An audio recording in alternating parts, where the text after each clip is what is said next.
எரிமலை இப்பதான் புகைய ஆரம்பிச்சிருக்கு. இன்னும் கொஞ்ச நேரத்துல எப்படி வெடிச்சு செதற போகுதுன்னு மட்டும் பாரு.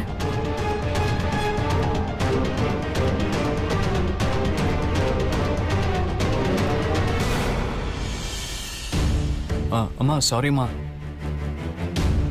மொபைல் நெட்வொர்க் பிரச்சனை இல்லை, சாதாரண பிரச்சனை இவ்வளோ பெரிய பிரச்சனை ஆயிடுச்சு. அதனால எல்லாருக்கும் டென்ஷன் ஆயிடுச்சுமா.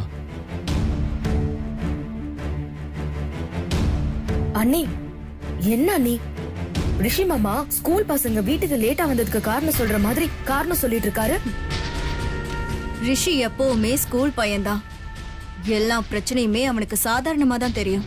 அது வெடிச்சு சதறும் போதுதான் அதோட விபரீதம் அவனுக்கு தெரியும். சாரி மாம், ஃபைல் எடுத்துட்டு வந்து துர்காவை ரவுடிங்கெல்லாம் கடத்த ட்ரை பண்ணியிருக்காங்க.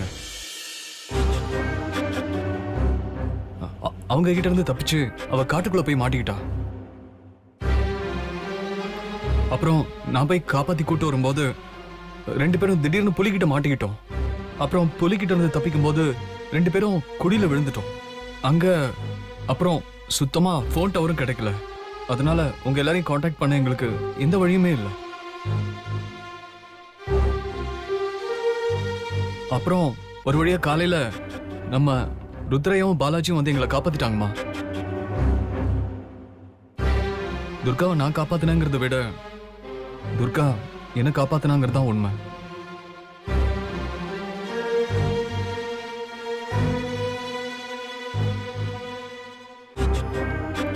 நிஜமாவே அம்மா துர்கா மேலதான் ரொம்ப கோவத்துல இருக்காங்க போல. Good morning madam.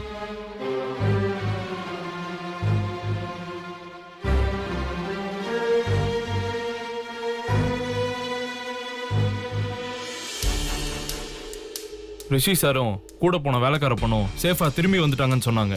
அதான் விசாரிக்கலான்னு வந்தேன் மேடம்.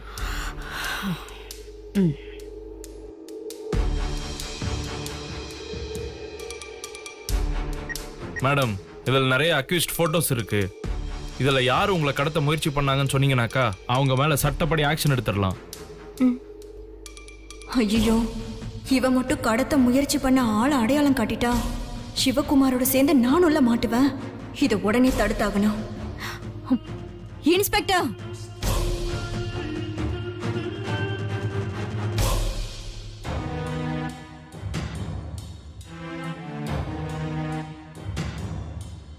அப்படியே மீடியாவுக்கு சொல்லிடுங்களேன்.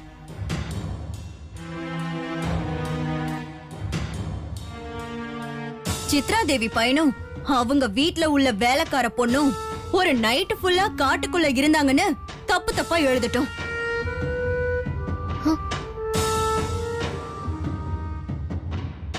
என்ன மேடம் இப்படி எல்லாம் பேசுறீங்க? என் தம்பியும் இவ்வளவு சேஃப்டியா வீட்டுக்கு வந்துட்டாங்க. அதோட இந்த கேஸ முடிச்சிருங்க.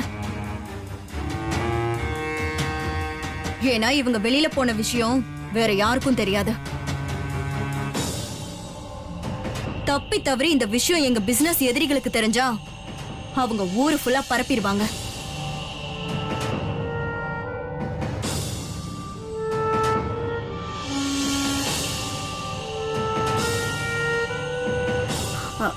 இன்ஸ்பெக்டர், அப்பர்ணா சொல்றது கரெக்ட்.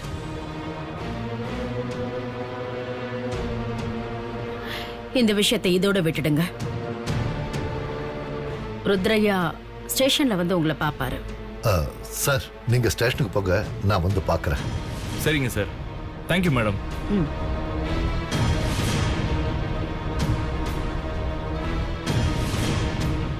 ஏய், வாடிங்க. வர்ணமா,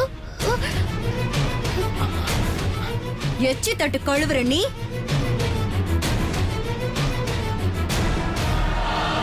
ஃபைல சாமி கிட்ட வச்சு கும்பிடுறன்னு எடுத்துட்டு போய் ரவுடிங்க துரத்துறாங்கன்னு ரீல் விட்டுட்டு என் தம்பிய வர வச்சு அவனோட ஜாலியா வெளியில சுத்துறதுக்கு நீ போட்ட பிளான் தானே இது?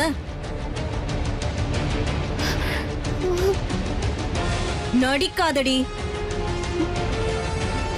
சொல்லுடி. என் தம்பியோட ஊர் சுத்த நீ போட்ட பிளான் தானே இது? அப்பர்ணா,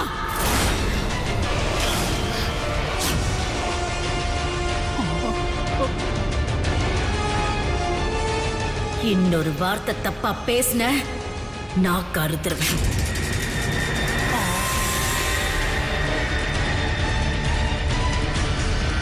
நீ இவ்வளவு அவமானப்படுத்துறன்னு ஒவ்வொரு முறையும் ரிஷியையும் சேர்த்து அவமானப்படுத்திக்கிட்டு இருக்க. உனக்கு இது அசிங்கமா தெரியல? மாம், ரிஷி என்கிட்ட வந்து பேசுறப்ப கவனிச்சியா? எந்த கள்ளம் கபடமும் இல்லாம ஸ்கூல்ல படிக்கும்போது எப்படி ஸ்கூல்ல நடந்தத என்கிட்ட வந்து ஒப்பிப்பானோ அதே மாதிரி தான் பேசினான்.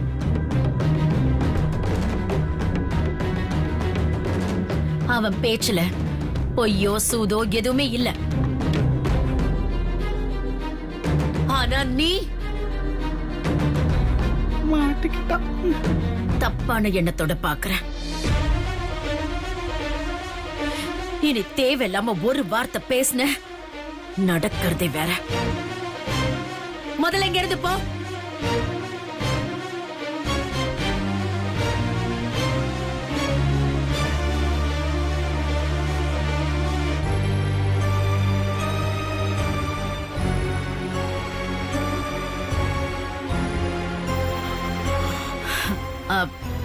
ரிஷி, முதல்ல இந்த டாக்குமெண்ட்ட மதுக்கு மெயில் பண்ண.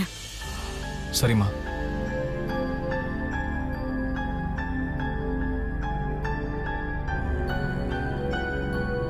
இனிமே இந்த மாதிரி ரிஸ்க் எல்லாம் எடுக்காத. அப்புறம் நான் பேசினத நீ எதுவும் மனசுல வச்சுக்காத. போய் ரெஸ்ட் எடு.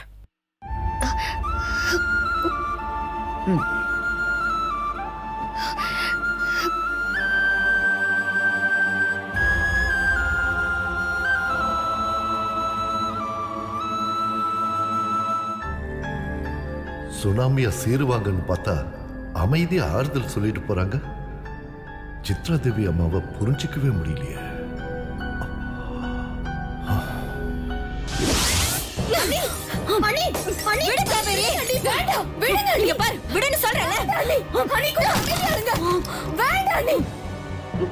இப்ப கோவப்பட்டு என்ன ஆக போகுது? உங்களுக்கு பிரஷர் தான் ஜாஸ்தி ஆகும். மாம் இப்படி பேசுவாங்கன்னு நான் நினைச்சு கூட பார்க்கல காவேரி. இப்ப வரைக்கும் என்னால அதை நம்ப கூட முடியல. ஒரு வேலைக்காரி முன்னால, அதுவும் அவளுக்காக என்னையே அவமானப்படுத்திட்டாங்க. என்னாலயும் அதை நம்பவே முடியல.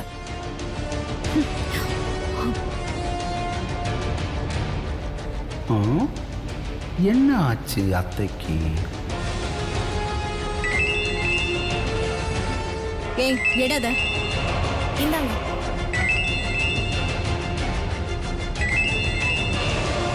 மது இவதுக்கு கால் பண்றா?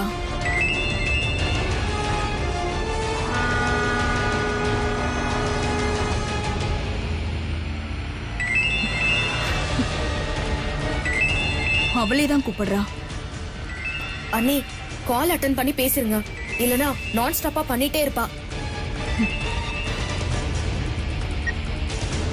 ஹலோ. என்ன அப்பர்ணா மேடம், எப்படி இருக்கீங்க? நான் நல்லா தான் இருக்கேன். உனக்கு என்ன வேணும் அத சொல்லு. அடிச்ச அடியில அரண்டு போய் உட்கார்ந்துருக்கிற. உங்க ஸ்டில் ஒண்ணு கிடைச்சா பார்க்க ஆனந்தமா இருக்கும். கிடைக்குமா? ஏய், தேவையில்லாம டென்ஷன் பண்ணாத. நானே கொலை வெறியில இருக்கேன். ஆமா ஆமா, என் ப்ராஜெக்ட் ஒழுங்கா நடக்க கூடாது, நான் அங்க வரக்கூடாதுன்னு நீ ஏதோ பிளான் பண்ணிருக்க. அது துர்காவால நடக்காம போச்சு. அப்போ நீ கொலை வெறியில தானே இருப்ப.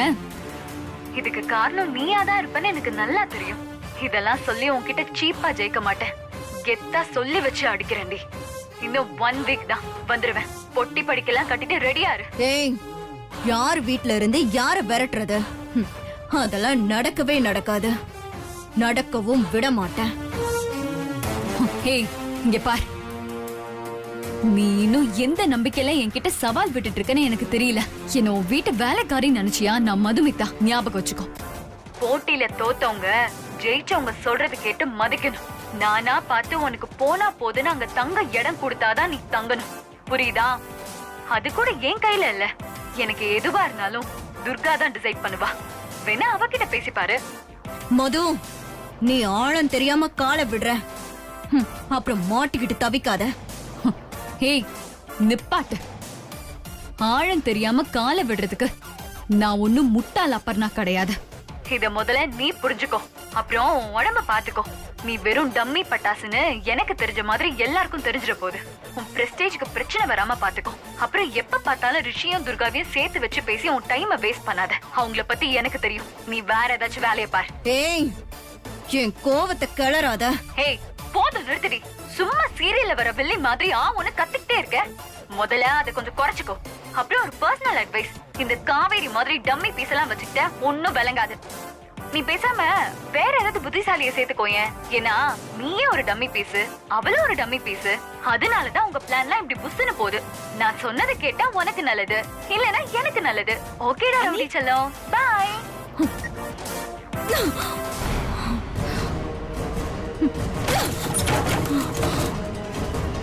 ஆனா வீட்ல இருக்கிற பொருளை உடைக்கிறதே இவளுக்கு வேலையா போச்சு. ஆஹா, மைண்ட் வாய்ஸ் நினைச்சு ஓப்பனா பேசிட்டோமோ, கொன்றுவாளே.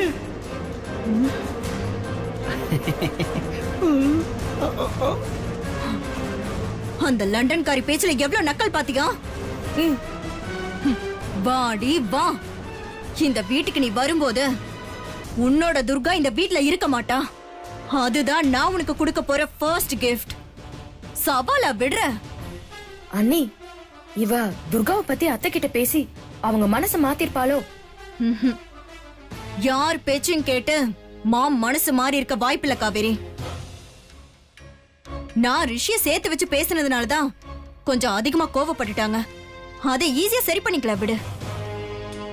முதல்ல அந்த துர்காவை டீப்பா கவனிக்கணும்.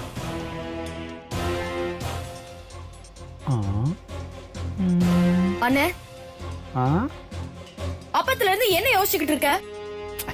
அது காவேரி, நானும் எவ்வளவோ யோசிச்சு பார்த்தேன். என்னால கண்டே பிடிக்க முடியல. என்னத்தை யோசிச்ச அத சொல்லு. பெரிய புலி துரத்தியே அந்த துர்கா தப்பிச்சிட்டா.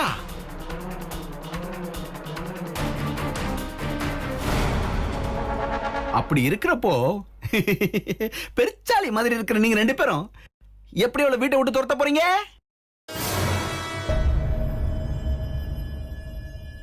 சொல்லுங்க, எப்படி துரத்த போறீங்க?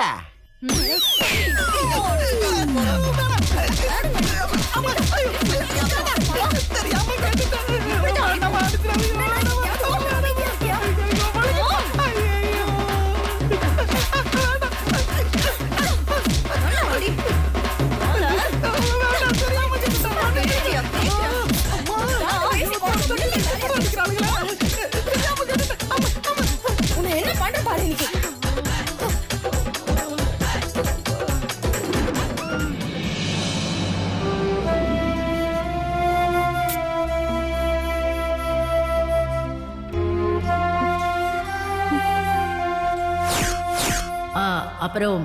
அப்புறம் நான் பேசினத நீ எதுவும் மனசுல வச்சுக்காத. போ, போய் ரெஸ்ட் எடு.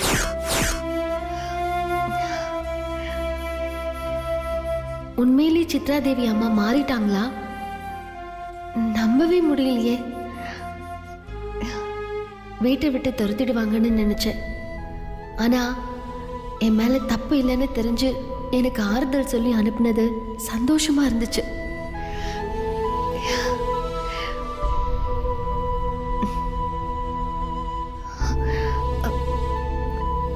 ஆனா பயமாவும் இருக்கு. இன்னும் நடந்ததை நினைச்சு பார்த்தா நம்பவே முடியல. நிஜமாவே சித்ரா தேவி அம்மா மாறிட்டாங்களா?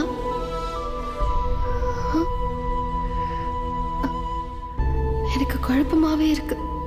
இதெல்லாம் நிஜமா தான் நடக்குதா? எனக்கு என்னவோ கனவு மாதிரி இருக்கு.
நீ இன்னும் தூங்கலையா?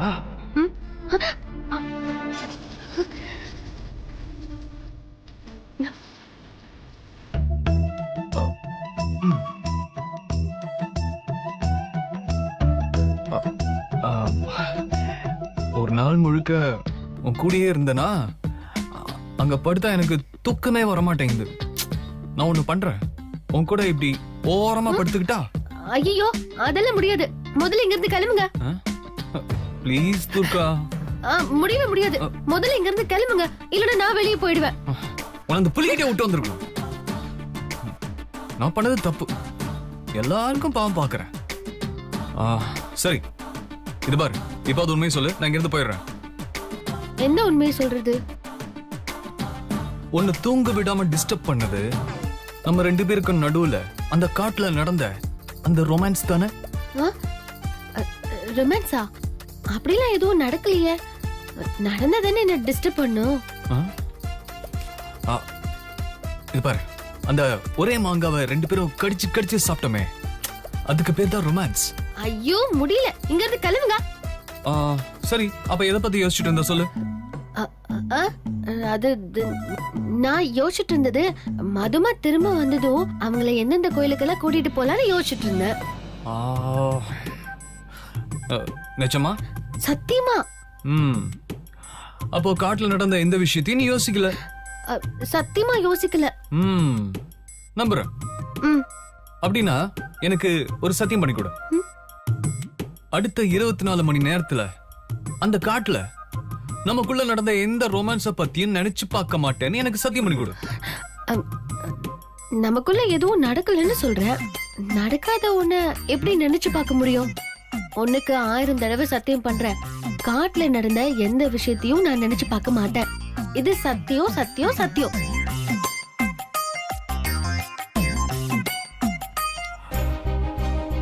சரி.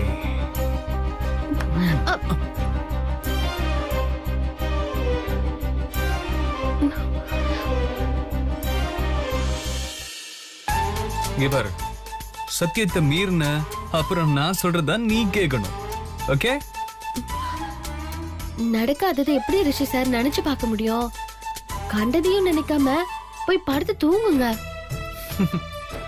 துர்கா, நீ என்னதான் பொய் சொன்னாலும் அந்த 2 கண்ணு காட்டி கொடுத்துருது.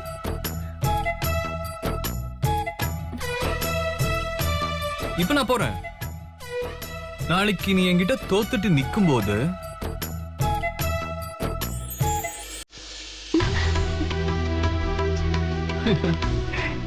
இருக்கு உனக்கு, புரியுதா?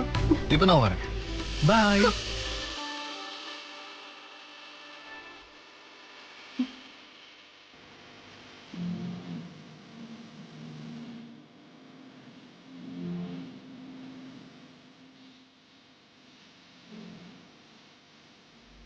நாளே என்னாலும் என் ஜீவன் வாழுதே, சொல்லாமல் உன் சுவாசம் என் மூச்சில் சேருதே, உன் கைகள் கோர்க்கும் போர் நொடி என் கண்கள் ஓரத்தில்